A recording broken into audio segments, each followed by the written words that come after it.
Hi everyone, I started to do a video and then I hadn't turned record on. Silly me. So I'll show you what I did. I'm using a 12 by 12 in my scoreboard, which is my favourite tool, and I've scored it at 1/2 inch on each end of a non-directional piece of paper. The reason for the 1/2 inch is so they can turn down at the top edge and give you a nice reinforced top to your handbag. We're making a handbag. Then I've scored it at 4.5 and 7.5, which means I've got from the 1/2 inch to the 4.5, I've got a 4-inch front and back. So that's how high my bag's going to be. And then I turned it, and I'm going to make it a 4-inch wide bag, but it could be wider. I've scored it at 4, and 8 inches. So now I've just started to cut. I'll take away my scoreboard because I don't need it at the moment. I've started to cut through the 1/2 inch score line right up to the 4.5 inch score line on both ends.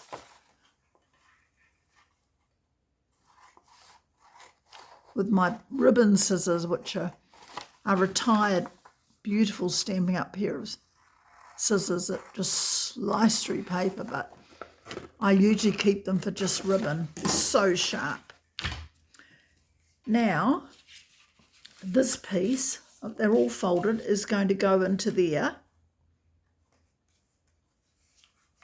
And this piece is going to go into there. But because it's going to go into there, these are too long, so on the side edges we want to cut that piece off on each side, and you can even cut it back further if you like, but it does help to reinforce the front and back when those panels are coming in on that centre one. Right, so with my multi-purpose glue, I'm going to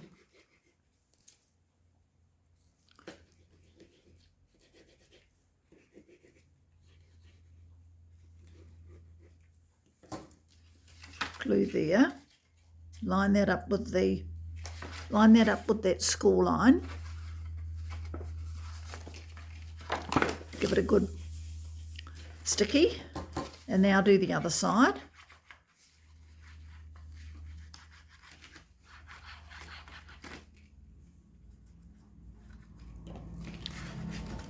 Take that into there. On the inside, give it a rub. And the same thing on this one. We could actually just glue that one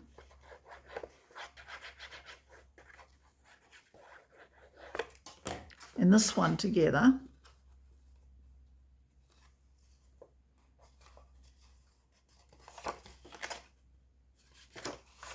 And then glue this one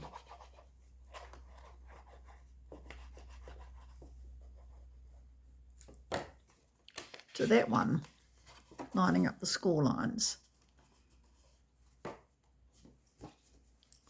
Then that's going to turn in like that and like that to reinforce the top edges. Now we need to put handles on it. I was looking at doing this one, which is not actually a currant one, but it goes quite nicely with that hydrangea hue, or there's that one which is the hydrangea hue.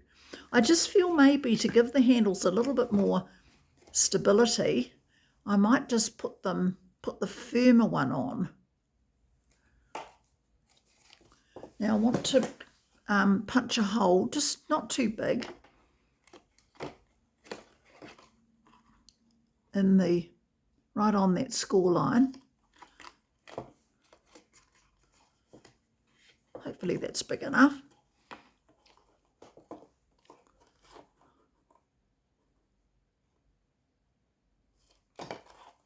Right, and the same the other side. I haven't made one of these for a while. I hope I'm doing everything correctly. And then with this, we want to thread it through.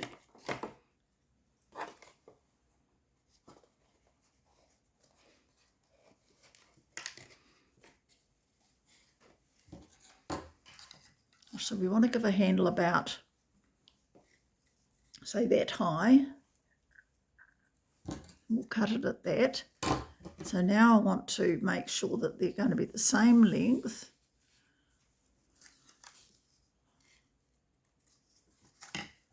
Cut it at that for the other side.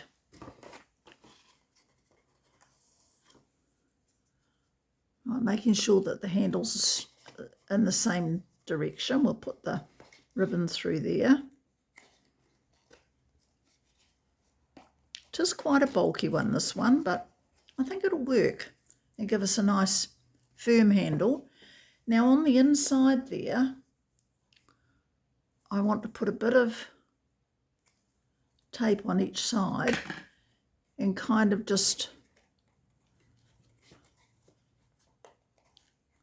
I'll put that handle sort of a little bit out of the way so it's not going to be bulky on the actual score line. So again, put it sort of up in that half-inch area.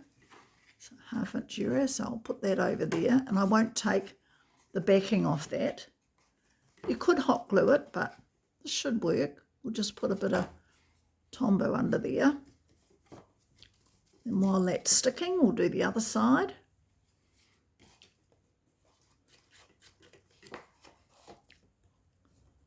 So through the hole.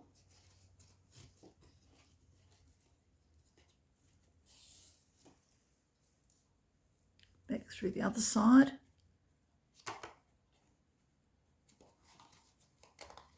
Right, and a couple more bits of tear and tape. Great when you can just rip it off rather than having to cut it. So we'll go there, and I'm just making sure it's going in the same direction so we don't have twisted handles. And there.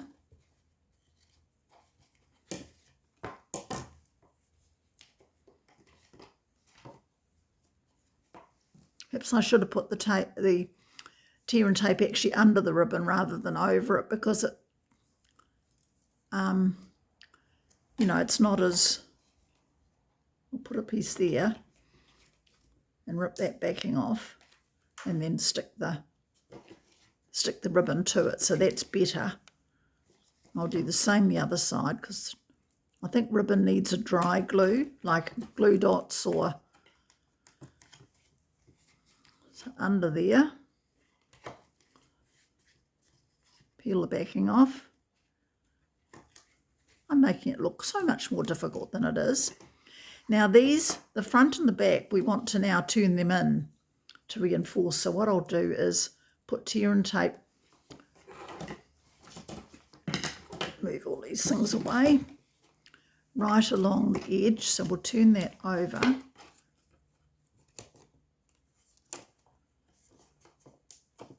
Right along there and right along here.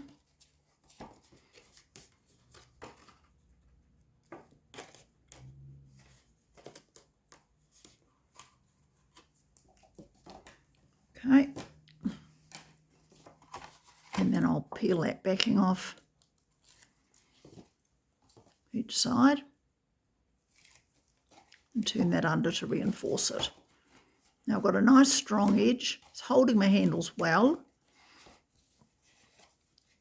And, you know, they're not likely to go anywhere. Now this could be just a little tote, and you could decorate the front and leave it just the way it is. You can put the sides in like that and have it as a tote. You can have the sides going out, which makes a slightly bigger bag.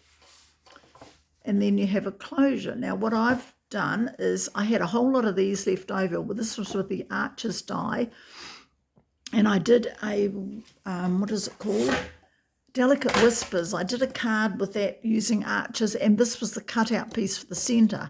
So I've got heaps of these left, so put them to good use. So what I want to do is adhere this straight piece is going to be the back of the card, sorry, the back of the handbag.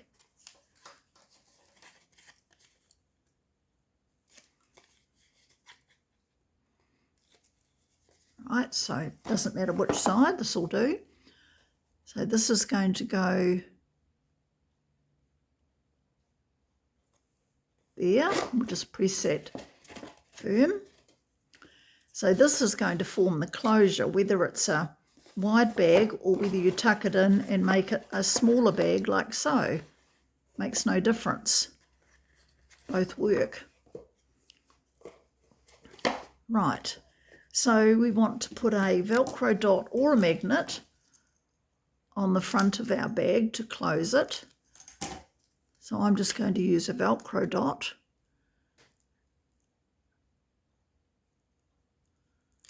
Peel one side off, these both pieces are together. There.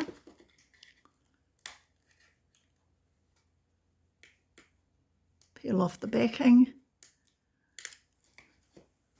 and close our bag. Push it down to make it stick.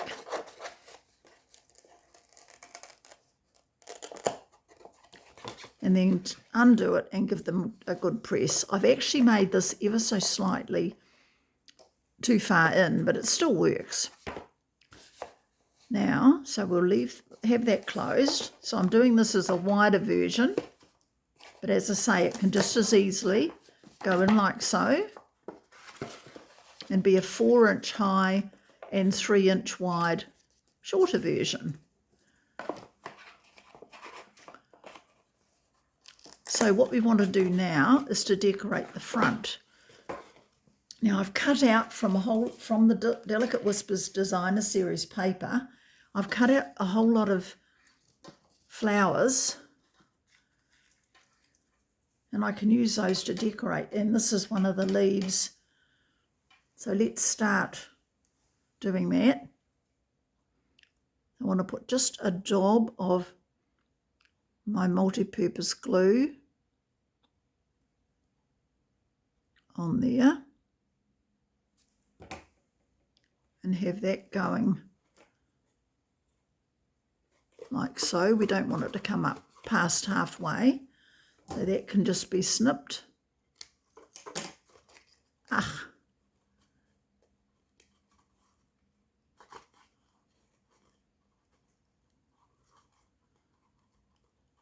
Right, like so.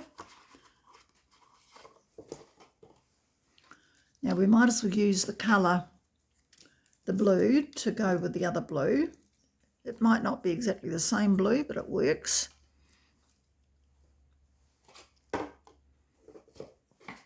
What if I do it like that so we can work on it with it being flat? You get a lot more in your bag if you pop the sides out, but it works just as well the other way. Sit it like that. Now, what could we do? We could put 3 flowers, one there, perhaps one under there, one under there.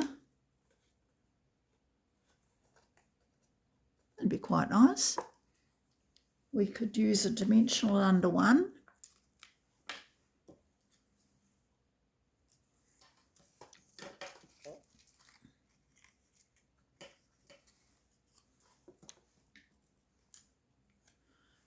I could do even one of those.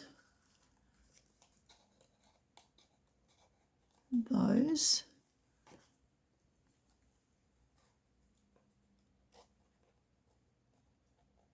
Those. No, I think I like the blue. The leaf there is enough. So I've got one with a dimensional, and I'll put that there.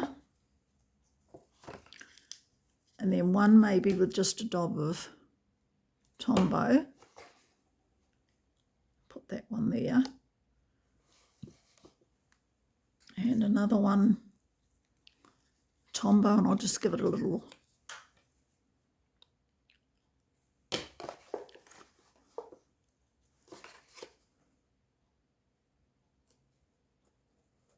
That can go there.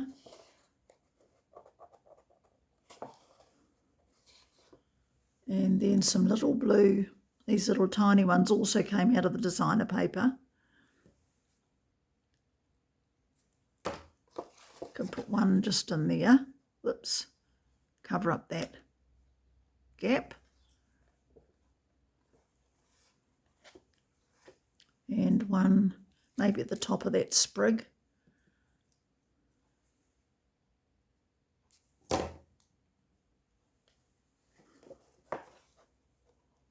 There. And it's a really pretty little bag, which can either be like that, or we can pop the sides in. Oops. Flower hadn't had long enough to set. But it can go back.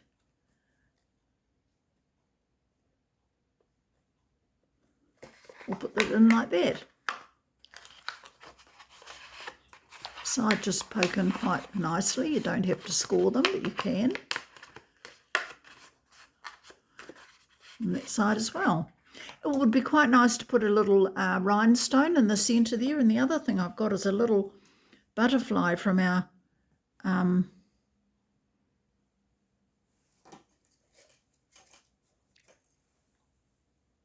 we've got a set of butterflies in all the in colours. And what I did, I dipped this one in, I'll put it up there, I dipped it in Versamark and then in the bronze embossing powder and heat embossed it. So you get a little copper butterfly. So I hope you like that. You'll make one. Thanks for watching. Bye.